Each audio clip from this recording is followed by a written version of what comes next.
Hi friends, నేనైతే మీకు టోపీ అమ్మ గురించి తెలియని నిజాలు చెప్తానండి. మీరు ఎప్పుడైనా అరుణాచలం వెళ్ళినప్పుడు టోపీ అమ్మను చూడాలి అనుకుంటే ఖచ్చితంగా తెల్లవారుజామున 3 గంటల నుంచి గిరి ప్రదక్షిణ అయితే స్టార్ట్ చేయండి. ఎర్లీ మార్నింగ్ 7కి 8కి అంతా ఆమె గిరి ప్రదక్షిణ స్టార్ట్ చేస్తుంది. అప్పుడు మీరు ఖచ్చితంగా చూడగలుగుతారు. గిరి ప్రదక్షిణ అనేది కొంతమంది, నేను 3 టైమ్స్ వెళ్ళానండి.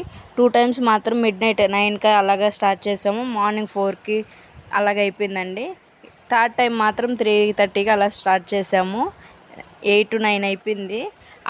7 అట్లాగా ఆ టైంలో మాత్రం ఆమె మొత్తం కనిపించింది. అదే నేను మీకు షూట్ చేసి చూపిస్తున్నానండి. ఆమెతో కూడా అంటే చాలామంది అంటున్నారు కదా, మీకు అరుణాచలం వెళ్ళడం వల్ల ఏమైనా మంచి విశేషాలు జరుగుంటే మీరైతే కామెంట్ బాక్స్లో ఖచ్చితంగా కామెంట్ చేయండి. చాలామంది అరుణాచలం వెళ్ళాలి అంటే ఎంతో పుణ్యం చేసుకో ఉండాలి, టోపీ అమ్మని చూడాలన్నా ఎంతో పుణ్యం చేసుకో ఉండాలి అంటున్నారు. అదంతా నిజమా అబద్ధమా అనేది మీరైతే కామెంట్ బాక్స్లో కామెంట్ చేయండి.